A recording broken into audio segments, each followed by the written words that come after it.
Топ тема, добро вечер. Скопје е домаќин на самитот ЕУ Западен Балкан, тематски посветен на реформската агенда од планот за раст. Инструмент со кој по принципот пари за реформи или реформи за пари, Унијата се обидува да ги поттикне реформските процеси во земјава и регионот. 720 милиони евра вреди реформскиот пакет за Македонија, но навидум по полетниот старт се чини дека и како тој финансиски поттик да не е доволен. Имено да беше самитот во март, како што првично беше планирано, Македонија ќе можеше да се пофали со многу нешта.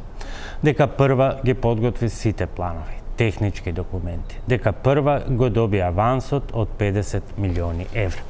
Но денеска, на крајот од јуни, кога е и вториот пресек за исполнувањето на реформските области, обврски се извинува, власта нема многу што да се пофали.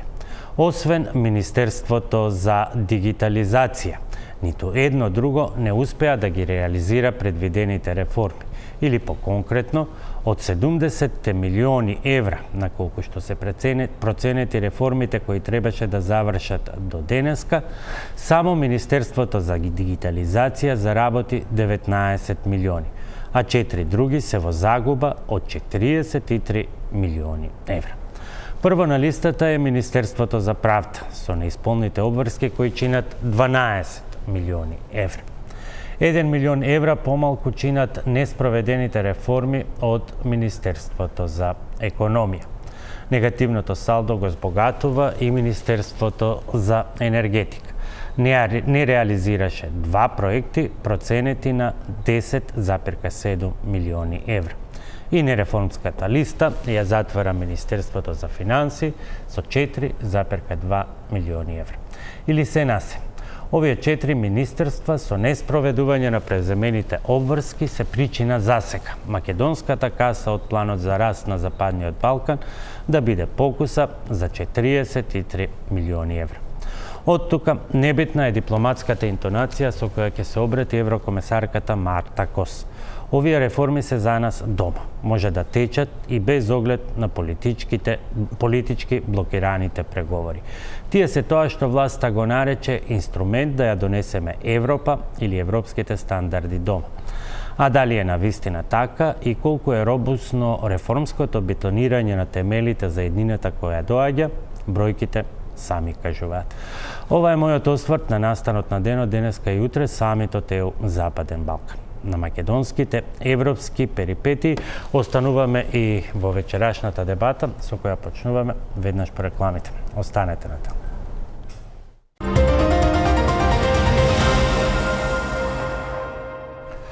Непресметена политичка тактика или разоткривање на грдото лице на Европа и како големата гаранција за јазикот кој што треба и идентитетот што требаше да се добие од Европскиот парламент се претвори во тенденција всушност тоа да биде нејзина негација.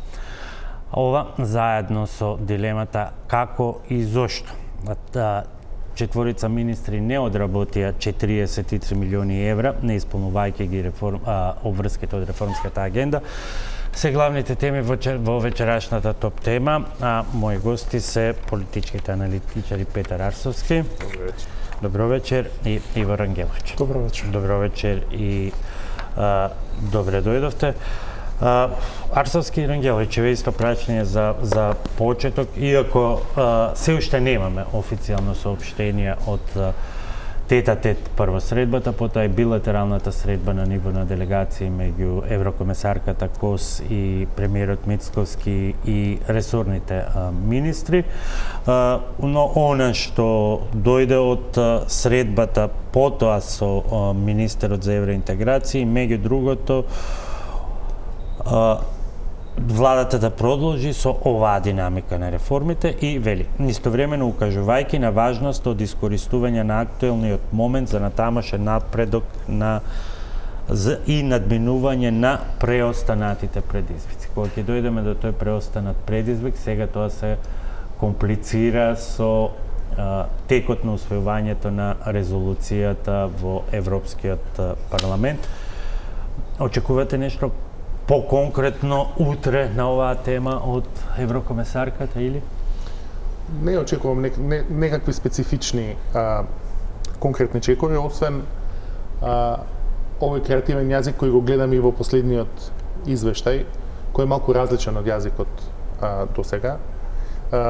Мислам дека на целиот процес му се дава една дополнителна, прво му се даваат малку детали повеќе, а второ му се дава една дополнителна политичка димензија. Јас очекувам да имаме уште една реафирмација на официјалниот став на Брисел дека тоа што е договорено до сега треба да се заврши, дека не може да се разговара за она што веќе се наоѓа во преговарачката рамка и во протоколите, но истовремено очекувам и едно кокетирање со односно најава дека ЕУ ќе се противи на дополнителна билатерализација на процесот понатака.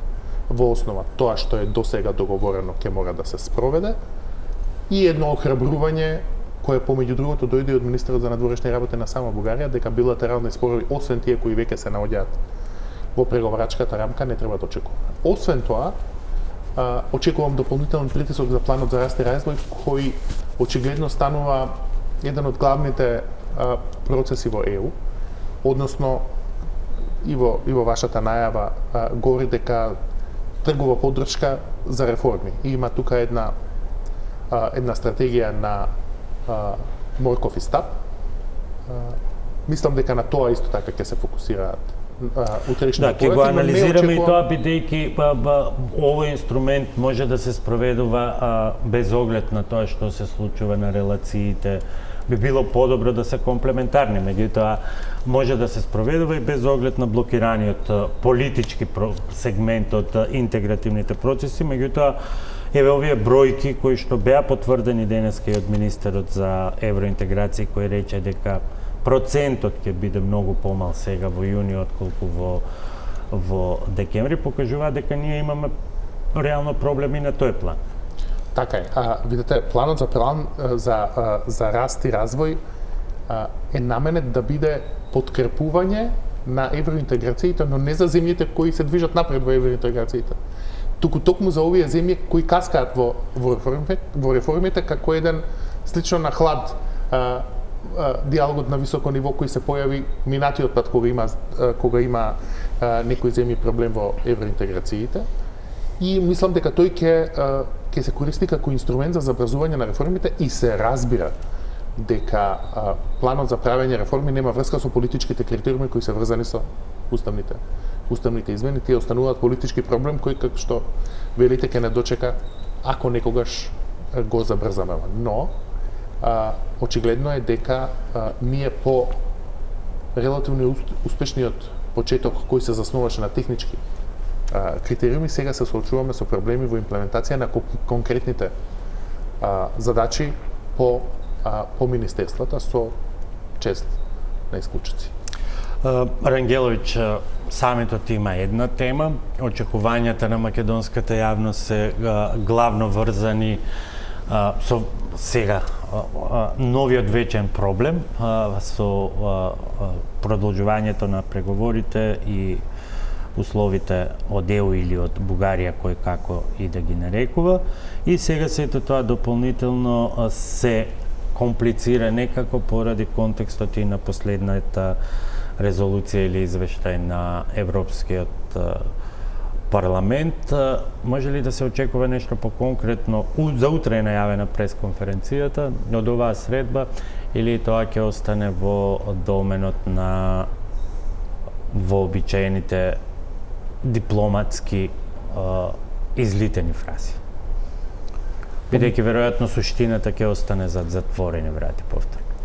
Би било убаво некако да се намали сензационализмот околу овој извештај, бидејќи сметам дека покрај тоа што истиот нема никаква правна или обврзувачка моќ за било која страна, ниту пак некако ги потпомага или забавува интеграциите на држава, сметам дека можеби самитов покрај тоа што јас го гледам исклучиво формален, има некаква моќ и тежина преку некакви изјави прес да ја намали важноста и сите овие збиднувања околу самиот извештај. Историски и важен, дома е направен.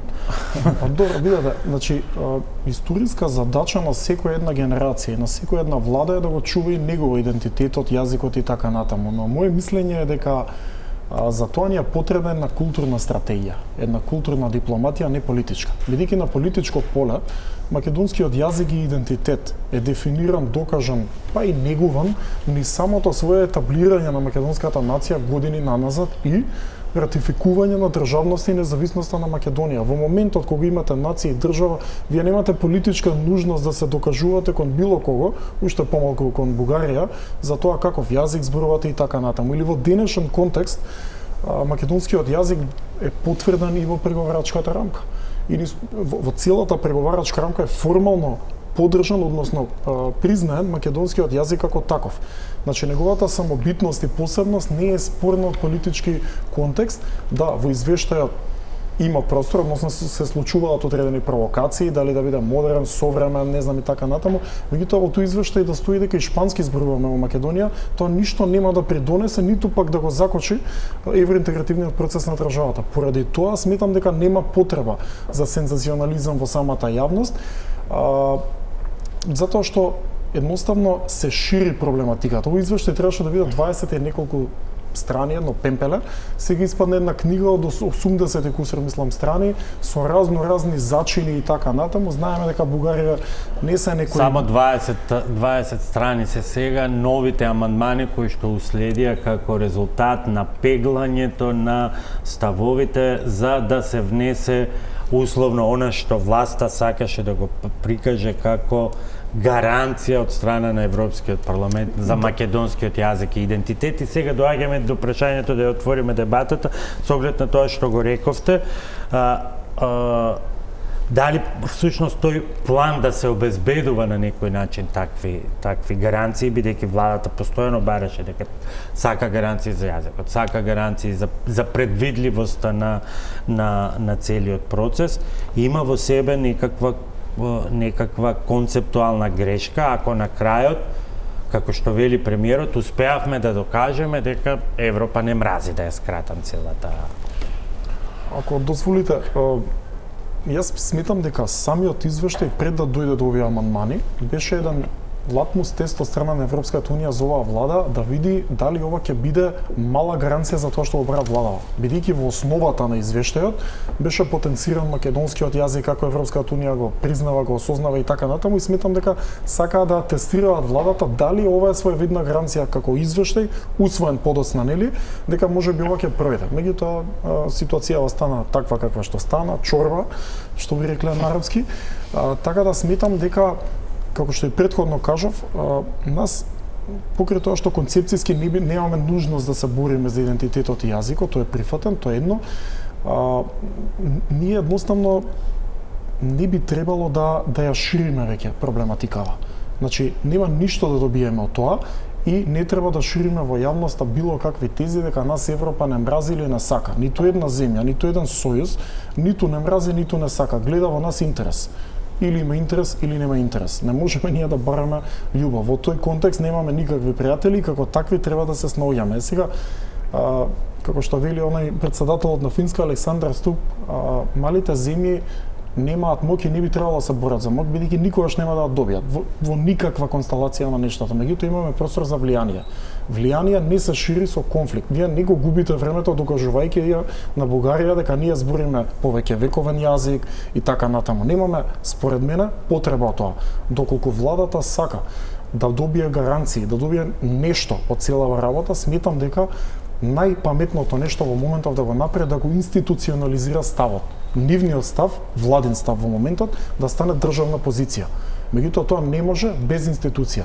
Или ќе одите на референдум, или ќе одите во собрание да се обидете да ги спроведете уставните измени. Ако собранието каже не, излегувате пред Европа како влада и велите не е до нас, државата не сака. Значи имате некаков документ за државна позиција. Вака останува само владино партиски став и вас Брисел ве гледа во ред за 5, 10, 15 години оваа влада ќе нема, ќе дојде некоја друга и ќе не се уште ова пак ќе го вклучиме и Петар. Вака како што зборувате, вие сте ми се чини дека сте во она малцинство кое не аплаудира кога премиерот ќе изјави јас ова не е победа, туку јас сум разочаран, но еве ние успеавме да докажеме дека и во една таква Европа денеска има ретроградни политичари, нивната цел е да го да не негираат, да ја загрозат нашата самобитност, на јазикот, на идентитетот и така натаму. Видете, фактот е како да кој би бил вашиот контрааргумент на тој наратив кој што е доминантен сега? Јас покрај тоа што генерално абстенирам да аплодирам на политичари генерално, би кажал дека и во самата Европска унија има одредени штетни наративи. Не само кон нас, туку кон самото функционирање. Меѓутоа и со самото замижување од страна на Брисел за ова што се случува меѓу Скопје и Софија, ја прави Европската унија соучесник во ова, во целиот конфликт. Бидејќи можеби Европската унија на страна во извештај треба да има јасен став по ова прашање, по оваа конфронтација помеѓу Софија на страна францускиот предлог. Тоа е формален документ кој ние сме го прифатили, нели треба да го спроведеме. Меѓутоа ваквите провокации не би требало да дозволи самата унија сега да има поле на конфронтација меѓу дали ќе бил модерен, современ. Стајте го македонски јазик во извештајот и не чепкајте кај што не треба. Не мора ни вчерашен, јутрешен и историски. Нека стои како што е во самата преговарачка рамка, македонски јазик. Ја не знам што е толку тешко, меѓутоа некако и самата Европска унија не е имуна на овие провокации, како со врзани очи да ги дозволува непотребно. Така што секој јазик е современ и грчкиот јазик е модерен и современ. Тој не е исто античкиот со старогрчкиот јазик. Меѓутоа кај нас тоа е сентиментална тема. Брисел тоа го знае и остава да се стави една мала провокација, да се потенцира дека е современ, безпотребно. Добро, и сега имаме една ситуација во која што таа додавка доаѓа не од било кого, туку од координаторот на Европските народни партии, со најава дека тоа е поддржано и од сите од трите други групации кои што го прават мнозинството во Европскиот парламент. И сега наедна сме, Петер, во ситуација кога навистина треба да прашаме дали овој план за гаранции всушност има некаква во себе техничка мана, бидејќи сега сме во ситуација сите да преризично е да се остави кој пратеник како ќе гласа, бидејќи тоа е чувствително прашање за нас, како што рече Рангеловиќ. И некако дел од партиите се обидуваат дури да лобираат ова подобро да го нема со оглед на нашата чувствителност, отколку да ризикуваме да се залепи таа додавка модер. Што си направивме всушност? Видете, тоа е производ на пристапот на дипломатските напори наши да можеби поправаме нешто што не било расипано. Во основа тука се согласувам. Без да ја коментираме езотеријата околу тоа дали ние ќе докажеме дека дека имало политичари во Европа кои не мразат или Европската унија каков пристап имала кон нас, тоа се заклучоци на база на сентимент. Ако се држиме до основните постулати кои се во смисла на дипломатска методологија во извештајот, има неколку заклучоци кои се наметнуваат. Првото е дека ние се обидуваме да поправиме нешто што во основа не е расипано. Ако се сетите на генезата на овој проблем, во првите два договори за добрососедство пишуваше македонски јазик согласно уставот, имплицирајќи во тие документи дека јазикот е политички конструкт, а негирајќи ја неговата етно-историографска генеза. Тоа се поправи во преговарачката рамка и во придружните протоколи, каде стои чист македонски јазик, и тогашната влада се фалеше дека тоа е условно речено некаква дипломатска победа, бидејќи нема политичка конотација на јазикот. Не е голема тајна дека Бугарија смета дека нашиот јазик постои од 40 и некоја и дека е создаден со политички декрет тогаш. Бугарија даде таква изјава и на преговарачката рамка даде изјава таква изјава и во парламентот, и Бугарија секогаш ќе го прави тоа. Така е, но гласаше за преговарачката рамка. Бугарија даде униlaterална изјава, но гласаше за преговарачката рамка со македонски јазик. Сега нешто во обид за некаква можеби реафирмација на тоа, најчесто од домашни потреби, ние од еден технички документ, како што вели Иво, кој треба да биде кус осврт на напредокот во реални тангибилни критериуми, го претворивме извештајот во политички инструмент за кршење копија. Сад добро, тоа е можеби некаква дипломатска стратегија на нашата влада која се надевала дека воведувањето на многувековен, што помеѓу другото е прифатено како предлог. Не, многувековен како збор никогаш и го немало, секогаш било. Да, за некаква реафирмација на идентитетот. Реафирмацијата на јазикот и културата. Што помеѓу другото е прифатено од известувачот и така го понудил извештајот. Се разбира кога вие ќе го претворите извештајот во поле за политички надпревар, другата страна ќе реагира. И сега тука Европскиот парламент мислам дека малку наивно влегол во средина да глуми медијатор помеѓу едната и другата страна и сега ние ќе се соочиме со вакво дипломатско кршење копија во наредните 5-10 извештаи повторно на вакви критериуми. И тоа се гледа и во амандманите, и во текстот на извештајот и така. Второ, ние ја преместуваме арената на погрешно место, арената за битка. Извештајот не го дефинира односот на ЕУ кон македонскиот јазик, како што вели Иво, што сакаат да напишат таму, односот на македонскиот јазик не се менува. Тоа зависи од тоа како сте запишани во Обединетите нации и како ве третира ЕУ во смисла на преговарача рамка и така натаму. И сега имаме една ситуација во која ја дигнавме топката на едно ниво во кое усвојувањето на извештајот ќе биде дипломатска победа, а неговото неусвојување или неговото обезличување во вид на амандмани како овие што ги гледаме, сега се може ризикува да се претвори во дипломатски пораз. И тоа е нормална последица на тоа кога ќе подигнете очекувањата околу тоа што треба да очекувате од еден во основа технички документ. Тоа ќе се претвори сега и во PR стратегија и во Бугарија и во Македонија.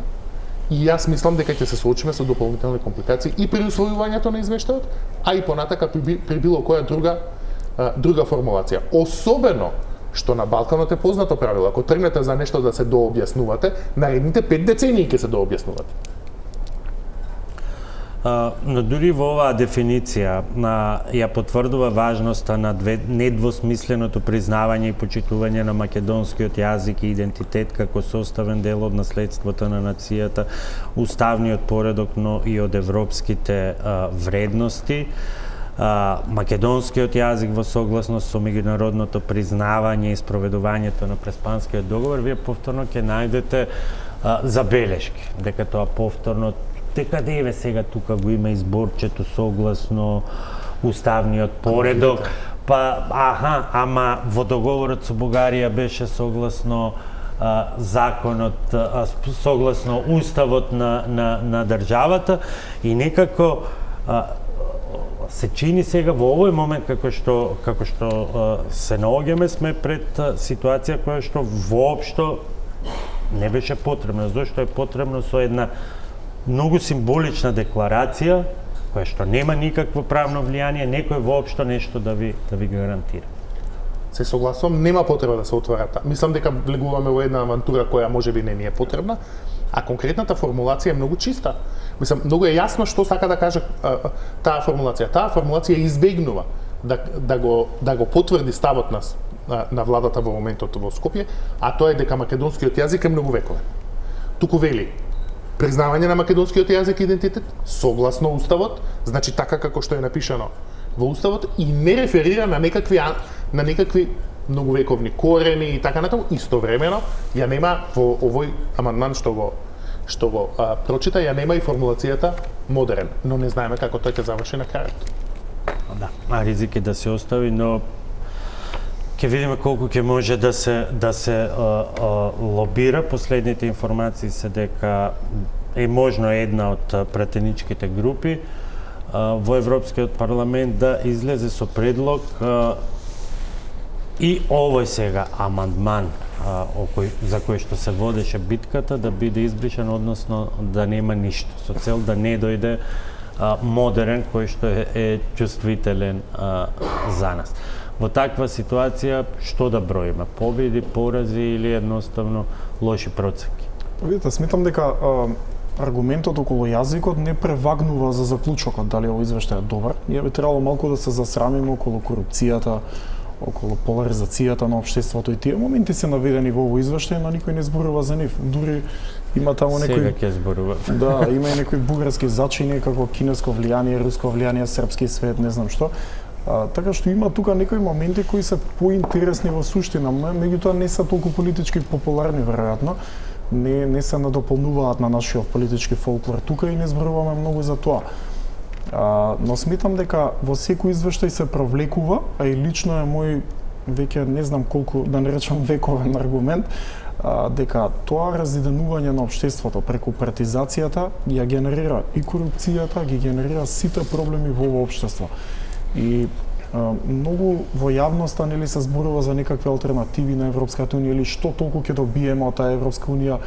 Треба да се каже на јавноста дека таа Европска унија не е царство небесно и не знам каква дестинација, значи ние и утре да влеземе за 100 години, ние веројатно многу веројатно ќе бидеме најсиромашната држава членка на Европската унија, повторно ќе се селат луѓе, меѓутоа овие работи за кои зборувам ќе бидат ставени во шини, ако може така да се изразам. Значи нема да може политичарите да се однесуваат како ова да е доел на татко им и мајка им со држава со која управуваат, значи ќе има каков таков ред. Ќе може држава бар технички да се реализира. Вака како што функционираме, ова не е одржливо и ја доведуваме во знак прашање опстојувањето на државата, колку ова да звучи наивно. Затоа ни е потребна таква цел, а не мора да е Европската унија.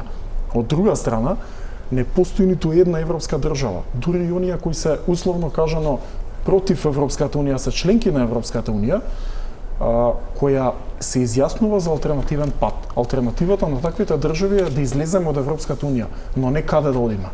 Значи се уште немаме јасна алтернатива, уште помалку од држава како што е нашата. И затоа сметам дека ако ново дополниме дека двете најголеми партии во Македонија, најрелевантни, се да само и ВМРО, како еден привезок ДУИ, сите во својата програма како национален и стратешки интерес ја гледаат Европската унија. Значи бадијала збориме за алтернативи кога ниту една политичка партија не ни го нуди истото.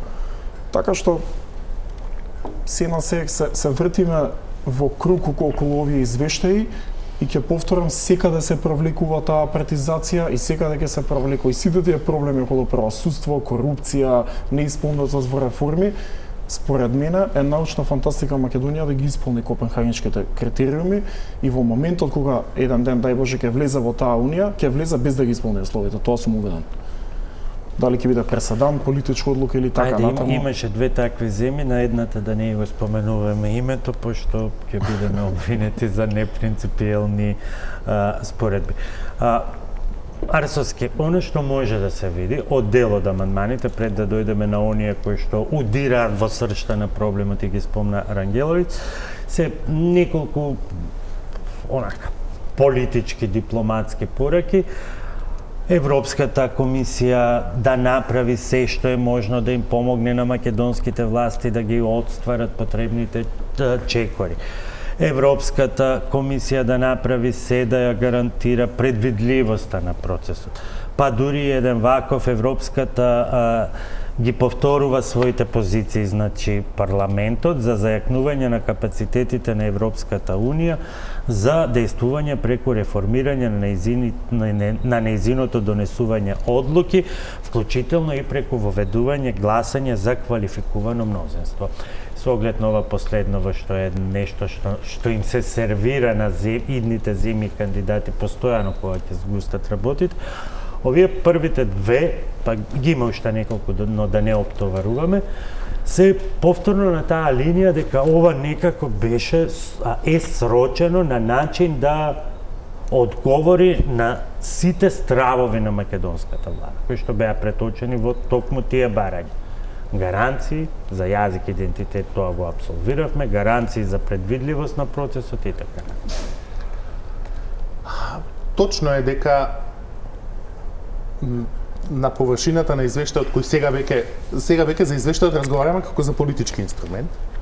Има малку мед, малку пелин за нас и прво да зборуваме за овие кои се повеќе политички пораки, па потоа и за суштината за која зборуваше Иво. Има и поконкретни формулации, например, повторува дека процесот на приближување до Европската унија не треба да се користи за да се решават билатерални спорови. Значи, и малку експлицитен политички јазик се користи во новите амандмани. Јас мислам дека тоа може да се покаже како стратешка грешка во извештајот. Не гледам причина извештајот зошто да се бави со решавање на некои стравови или не. Извештајот дури има и други формулации во извештајот кои, да речеме, не ми се јасни. Изразува жалење за одолговлекување на процесот. Што има извештајот да изразува жалење? Извештајот треба да констатира колку критериуми сме исполниле, колкав процент се исполнети критериумите, и изразува страшно жалење за трагедијата во Кочани. Извештајот не треба да се бави со тоа. Извештајот треба да се бави со системската подготвеност на Македонија да се справи со такви ризици. Дали сме ние усогласени со политиките на ЕУ, имаме доволно контроли, немаме доволно контроли. Веројатно таа прва реченица е веројатно некаков дипломатски баланс, меѓутоа да, тој вели и изразува жалење, меѓутоа после доаѓаме до она и очекува ваква независна темелна истрага согласно. Правејќи го извештајот политички инструмент, ние доаѓаме во арената на креативна нејасност која е доведена до совршенство во Европската унија. И сега, под тоа, обидот да се поттикне владата за уставните измени, обидот да се откочи процесот, така навистина треба да разговараме за исполнување на суштински критериуми. Ние имаме во овој извештај повеќе детали внесени во извештајот кои треба да не загрижат и за кои треба да се активираме повеќе на меритот, значи кои се однесуваат на владење на права особено, кои се однесуваат на медиумските права и слободи, човековите права и слободи, особено оние кои се на дезинформации, на нетранспарентност на медиумска собственост, на владино рекламирање и така натаму и така. Значи имаме многу конкретно, да не зборувам за за подигнување на капацитетите за справување со мигранти, коментарите за судската. Значи имаме таму месо кое треба да го одработиме. И ние сега се фокусираме на тоа дали ќе стоело многувековен или модерен или нема да стоело ништо. При тоа не ја исполнуваме својата домашна задача, тоа што е таксативно наведено во извештајот и ова што таксативно беше наведено во планот за раст и развој. Значи мора да го смениме пристапот.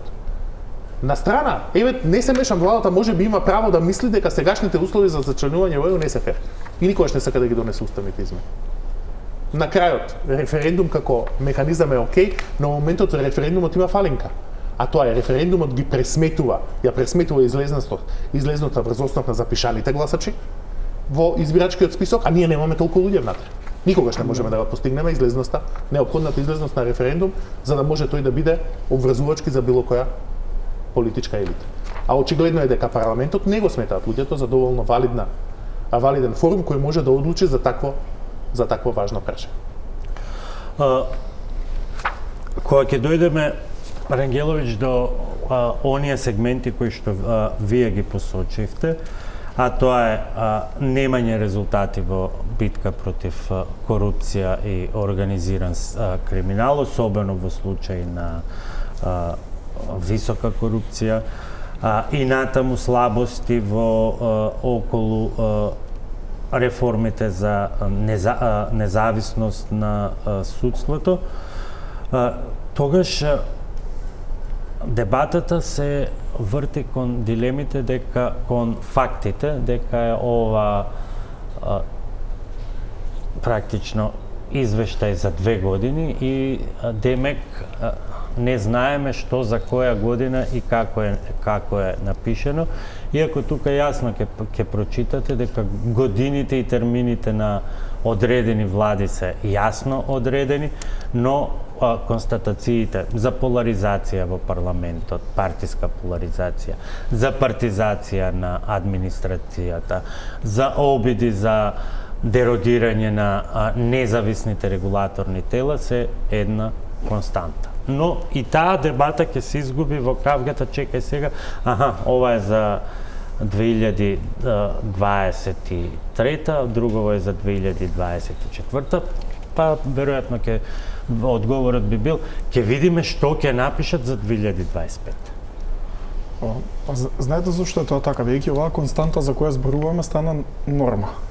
И веќе од што стана норма е толку досадна да ја прифаќаме како нешто нормално и не ни обрнуваме внимание на тоа. Тоа е едната работа, и втората работа, тоа е политичко самоубиство за било која партија ако се соочи со тоа и почнува на некој своевиден начин да го решава.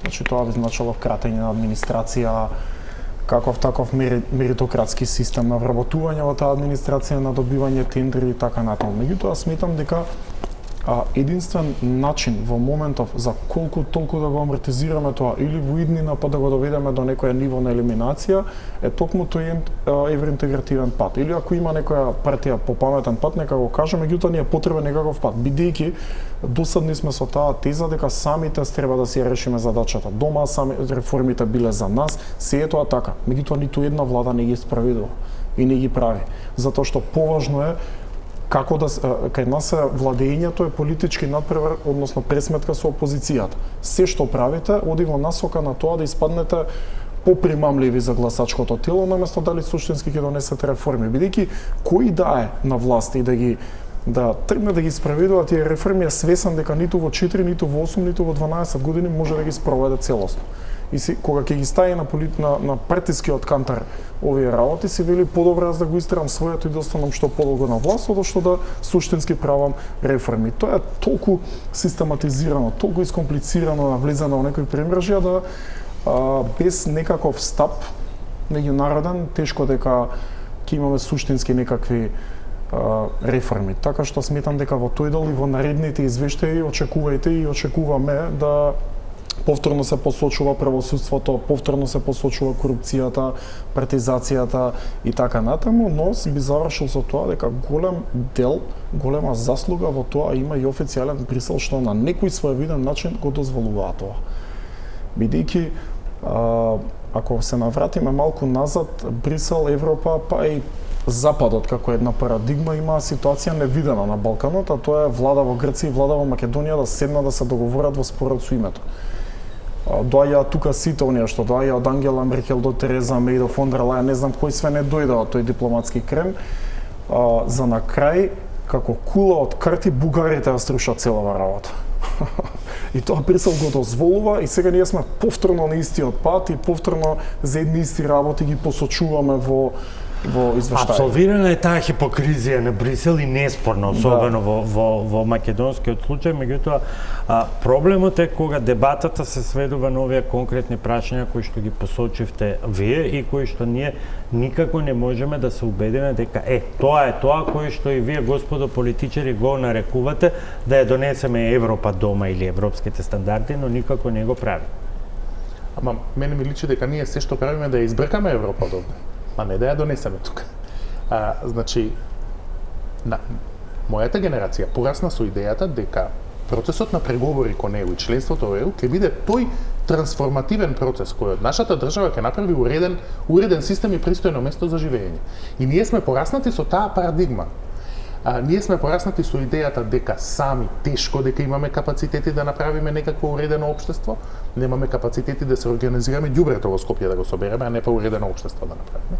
И дека процесот на преговори ќе биде најголемиот ремонт на општеството и дека тој ќе ги исчисти овие детски болести кои ние ги имавме од периодот од осамостојување до денес. Не гледам дека нешто емпириски се сменило. Океј, во меѓувреме политичките елити одлучија дека тој процес има превисока политичка цена за која тие не се подготвени да ја платат.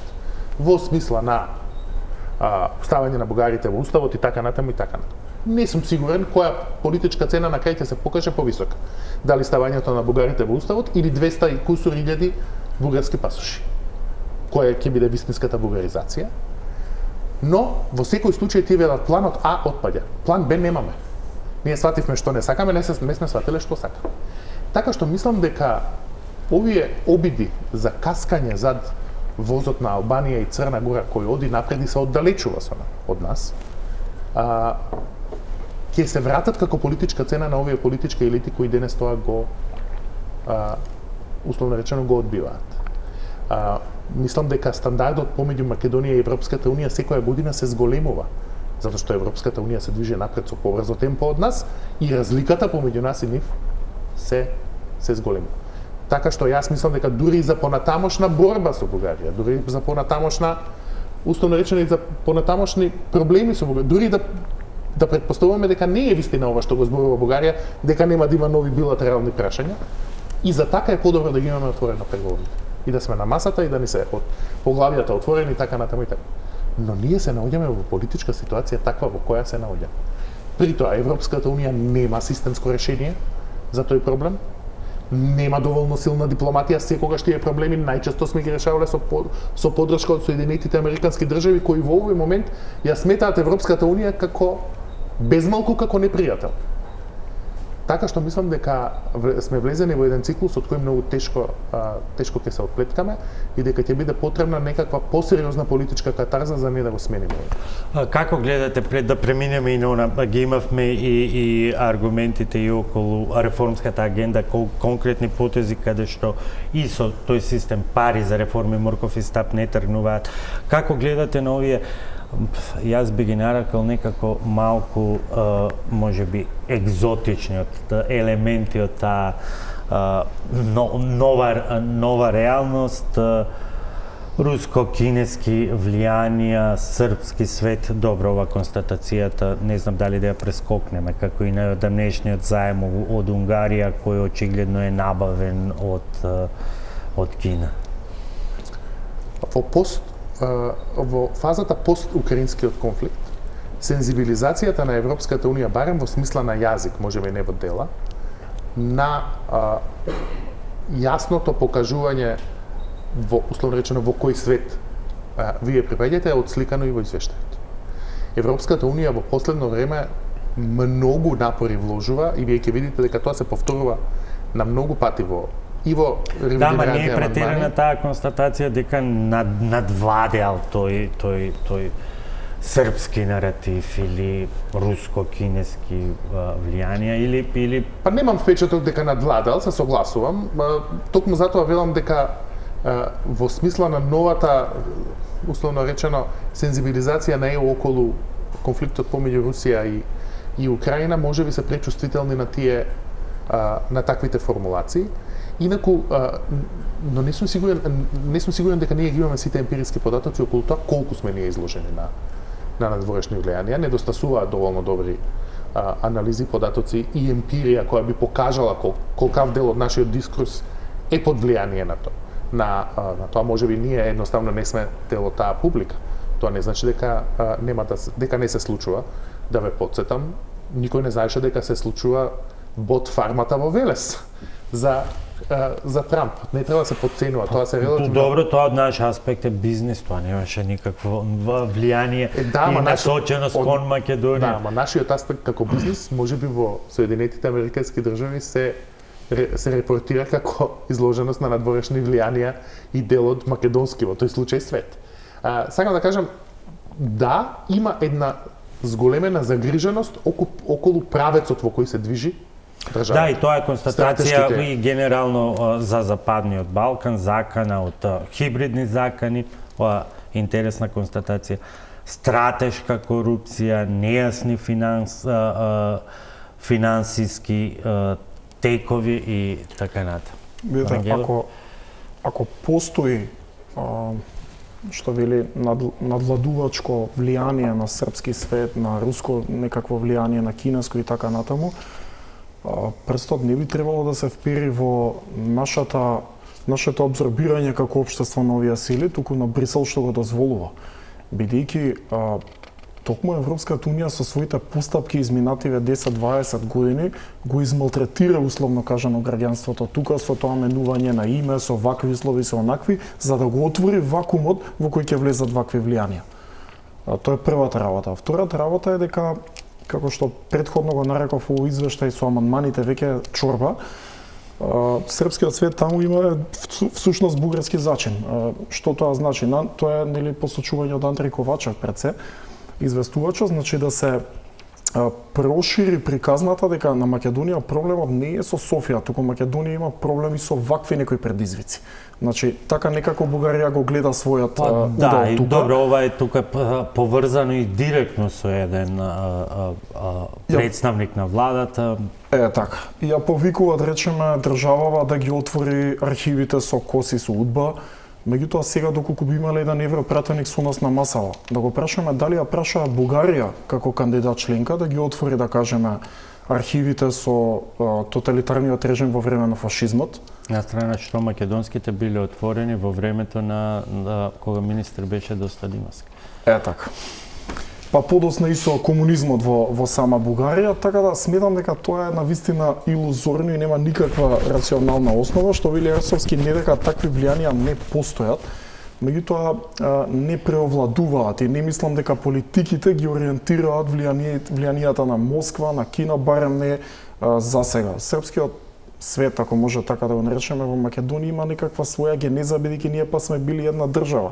Сме негувале една иста религија, ајде да кажеме, една иста култура, едно исто секојдневие, има своја вредностна компонента, но за своја генеза. Не секогаш тоа е негативитет. Значи, меѓутоа, бугарите на тоа гледаат како нешто страшно. Меѓу другото, затоа и се првата земја која не признаа како независна држава за се отргнато и српски свет. Сметам дека повеќе овде има влијание, зошто не зборува извештајот за турското влијание во Македонија, например, кој е исклучително силно. Имаме банки, имаме радроми, имаме така сериозно се инвестира, да не зборуваме па за албанското влијание, а баш би ме интересира дали во следниот извештај ќе го посочат британското влијание во Македонија со стратешкиот договор кој го постигна оваа влада. Во интерес на вистината, ако смеам една дигресија, во конкретно во амандманите 35-та се вели изразува загриженост дека некои представници на владата го промовираат концептот српски свет. Не вели дека е тоа доминантен наратив и така натаму, но коментира дека Србија е докажан пропагатор на дезинформацијски кампањи од Унгарија, Кина и Русија. А во извештајот за Србија, Европската унија не ја повикува Србија да се откаже од српскиот свет, што го проектира во Македонија. Воопшто не го ни посочува. Е вознемирен парламентот од улогата на Унгарија и Србија во унапредувањето на геополитичките цели на Кина и Русија. Во овој контекст го забележува ризикот од зависност од Кина поради асиметричните договори за заем и тука е ова вклучително и како тој од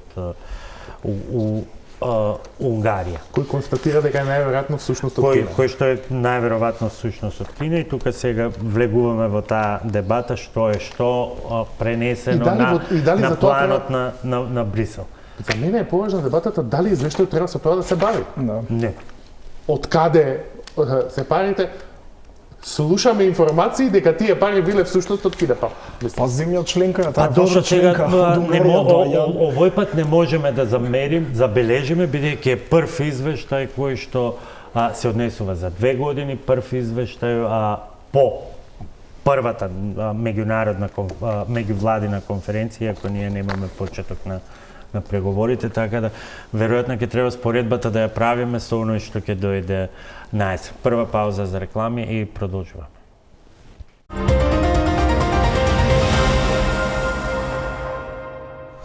Имаме уште неколку прашања, но бидејќи малку станува жешко во студиово, ќе мораме за жал да скратиме. Би се вратила основно на почетокот и на она што е утре главно ќе се случува, тоа е планот, самитот околу планот за раст. Што говорат овие бројки? 4 министерства засега од тие што имаа некаква обврска до јуни, неостварени реформи за 43 милиони евра, имаат шанса за поправен испит уште една година, но да не забораваме дека пакетот јуни-декември, а ние имаме и избори, чини 138 милиони евра, 134 значи е уште потежок по својата суштина. Морам да признам дека досега бевме навикнати дека владите на ВМРО-ДПМН се исклучително ефикасни во спроведувањето на извештаи, реформи и така натаму.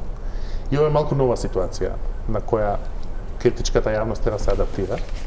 Се плашам дека можеме да влеземе во еден циклус на постојано доцнење, бидејќи ние додека ги исполниме приоритетите од овој пакет, ќе стигне новиот пакет. Нема да можеме да ги стигнеме тие приоритети. Мислам дека не треба да заборавиме дека овие реформи и овие реформски приоритети се истовремено и пат изоден кон носење Европа дома и кон кој го скратува процесот на преговори и така натаму. Се тоа проекти кои нас не се неопходно потребни. Мислам дека имплементацијата на овие пакети ќе биде доволен показател за политичката волја за пристапување кон него. На страна политичките проблеми, како внесувањето на бугарите во Уставот, се сеќавам на времето на една фраза која велеше: дај Боже тоа да остане последниот проблем. Ние да ги завршиме сите други и тоа да остане последниот проблем, па да разговараме за тоа. Но можеби под превезот на политичките проблеми ние имаме и проблеми во суштинската имплементација кои треба да ги адресираме што е можно побрзо. Рангеловиќ, ако ги гледаме подетално и реформите кај овие 4 министерства загубари во оваа пресметка, имате ли разбирање постојано да се зборува за судски реформи, а да не се испланира носењето на законот за судски совет на време? Да одиме сега на избори, а да не се усвојат забелешките на опција ОДИХР за еден подобар демократски процес, или еве бидејќи допирате малку и во сферата на бизнисот, еден од проектите кои што не го реализирало, односно реформските зафати кои што не ги реализирало Министерството за економија, а нели фокусот е економијата, е намалување на 84 парафискални давачки од детектирани 377 кои го обременуваат работењето на малите и средните предпријатија. Да скратам, какви темели градиме за Европа дома и иднината која доаѓа? Видете, ние сме далеку од темели, веќе дивоградбава доградувана, ширена, надоградувана, да темелите се одамна промашени во оваа држава. Додека идните се сеќавам, јас и покрај тоа што бев многу млад, ја тераа приватизацијата, делеа пасоши на бегалци и други, тераа некаква негова антиквизација и целата таа каша не доведе денес токму каде што сме, не само во политичка смисла, туку и во економска, правна и секаква. Но да се вратиме на денешната реалност, нели, бидејќи тоа што било. Сметам дека целиот фокус на владава во моментов се преориентира кон локалните избори. И дека све ова друго ќе оди во втор план, се додека не поменат локалните избори, без разлика што нека аналитичка гледна точка известна е. Но напоменав, ова се прашања кои, ако вие зборувате секој ден дека вам економијата ви е во фокусот, напредокот е во фокусот, ова се конкретни детектирани работи. Во државава има 377 детектирани парафискални давачки кои што во следните 3 години треба да се укинат. Ајде не зборуваме за законот за судски совет, тука има многу политика да го трнеме тоа настрана. Замислете колку има недетектирани. Ако толку се детектирани. Добро еве, ако ние не сакаме од делот до ова да трнеме, тоа зашто зборуваме? Па сега не знам, веројатно во својот мандат ќе се пренасочат и кон овие, како што вели Арсовски, нели ВМРО беше познат во минатото пред се во внатрешната политика, колку што СДСМ во надворешната. Меѓутоа сметам дека во моментот владачката партија ужива еден таков комодитет да и ништо да не спроведе од ова, народот ќе гласа за нив. Мислам, тоа е некој бран кој го јаваат, им се може легитимно, кредибилно. Меѓутоа сметам дека подобро е сепак да се посветат на некои од овие точки, одошто да се расправаат со опозицијата кој така е на колена. Секој еден кога ќе дојде на власт, само ни објаснува како во минусови вие ми оставиле касата или почнуваат од нула, или за некој консензус вие не консултиравте кога требаше, сега ние не ве викаме. Значи не дојде меѓу овие курто и мурто еден посериозен лик или влада или администрација да се издвои на сето ова, да подаде рака кон опозицијата и да каже ајде заедно малце да пробаме да ги решиме овие проблеми. Не е важно дали вие сте ги засадиле, сте ги искривили и така натаму, па така и во поглед на евроинтегративните процеси. Што сакам да кажам? Не можете вие да спроведувате економски политики, да се справувате со било какви економски политики, доколку во државата, во општеството и во самата политичка сцена немате некаква консолидација, немате клима за тоа. Ние немаме за тоа и сме на некој начин парализирани. Ние се што правиме како влада, која и да е на власт, е како да не го изгубиме кредибилитетот во очите на гласачкото тело, не толку на јавноста, колку на конкретното гласачко тело. И тука некаде се движат приоритетите. Што да се исполни во тој економски дел, што да не се исполни и така натаму. Значи, пример, ние зборуваме, имаме сега стратешки нели договор при некаква си рамка со Британија. И сега наместо да зборуваме како да ги потрошиме пари, да седне владата со опозицијата и да се направи стратешки план како истите да се трошат, ние зборуваме, овие викаат само се задолжувате, па ги напаѓаат за каматата, значи немате ни суштинска критика кон тоа што го прави владата. Со други зборови, ние да сме на власт, со таков комодитет, веројатно и ние ќе постапуваме така, колку и да звучи ова лудо и нелогично. И затоа не сум изненаден ако ништо од ова не се спроведе во делот на економијата, дури сум убеден дека... И во тој стил ќе ветуваме иднината дека секогаш доаѓа, таа по дефолт доаѓа секогаш. Класична политичка култура и дискурс во држава. Мислам дека она што го начна Иво, што е вредно за дискусија, на страна од тоа дека ако веќе зборуваме за полето на политички предизвици, оваа влада се соочува со поголем политички предизвик од претходните влади на ВМРО-ДПМН, кој доаѓа од фактот дека кај електоратот сега има помалку партиски лојални гласачи. Се зголемува бројот на гласачи кои на едни избори гласаат за СДСМ, на други избори гласаат за ВМРО-ДПМН. Тоа е помеѓу другото и причината зашто СДСМ имаше историски најслаб резултат, но истовремено тие гласачи сега му дишат на врат на ВМРО-ДПМН, тие се во основа незадоволни гласачи, сакаат брза испорака и тоа е нивниот најголем сега предизвик. Независно од тоа, неколку пати во текот на дискусијата се провеа темата за политички инклузивен диалог. Ние не можеме да разговараме за тоа кои амандмани во Брисел ни одговараат или не, ако немаме државна позиција по тоа прашање. Дали е црвена линија идентитетот, дали е црвена линија да се спомнува или да не се спомнува колку трае нашиот идентитет. Дали формулација многу почувствителни и еве сега во завршницава го гледаме ова што е конкретно битно за тоа што секој го ветува, нели? Развој на економијата. Има тука голем дел од овие што се запоставени, еве Министерството за финансии него направило јавен регистар на државни и предпријатија и акционерски друштва. Ние сме ги правиле, они ги запечатиле. Ова е правен. Ние сме го предложили. Еве да речеме, можеби во наредниот период ќе се појави некаква шанса токму поради оптиката на локални избори, владата ќе сака да покаже ефикасност, но во основа се согласувам, не треба да очекуваме било какви политички посериозни потези или некаков фокус кон ЕУ и кон овие реформи, имајќи предвид оптиката на локалните избори. И комодитетот на владата тука не